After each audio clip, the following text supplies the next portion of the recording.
like to offer my condolences to you and the family. Before we begin, I am required to give you a copy of the GPL, our general price list. It has all the prices to our services, merchandise, caskets, and everything. So that is for you. Thank you. Before we begin, I do want to state that we will be covering a lot, so at any point in time, if you need to take a break, just let me know. And if you have any questions, don't hold them to the end because, like I said, we will be covering a lot, and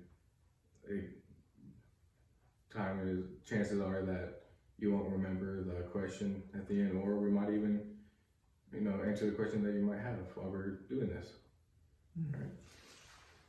All right.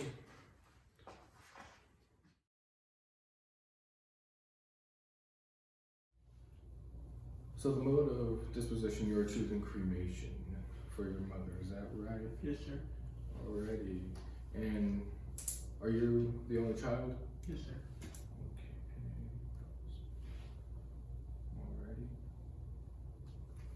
Alrighty. So since you are choosing cremation, I'd like to go over some regulations that the state of Texas has in place for cremation. There is a mandatory 48-hour holding period before any cremation can take place. Unless, the JP or the medical examiner's office, signs a waiver saying that we don't have to do the mandatory 48 hours.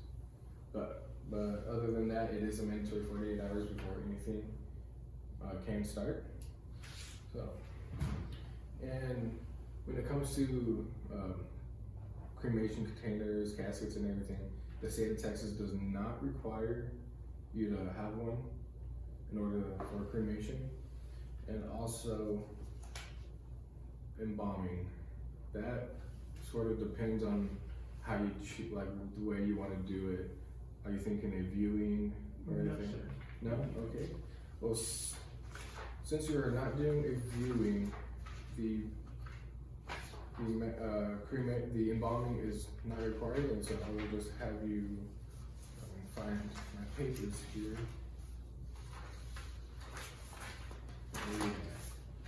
I apologize. Since you're doing a direct cremation, let me just have you sign right here. This states that we did. Right here? Yes. This states that we did notify you about the whole embalming and everything, but since you're choosing a direct cremation, you're waiving your rights or signing that you do not want embalming. Alrighty, sir. Do you have any questions for me or anything? No, sir. Alright. One second, let's check this over. Alright. At this time, I will take you into the selection room, but before I do, I want to give you a little precaution. It can be a little overwhelming for some, especially those who have never been in the selection room, with all the caskets and urns and other merchandise that we do have in there. With that being said, you are more than welcome to choose an urn that we provide, or you may buy yours from elsewhere, which is totally fine. We do not make it mandatory to where you have to buy it from us. So if you see something in there that you wanna use, just let us know. But if not, it is completely up to you. So when you're ready, we'll take you into the selection room. All right.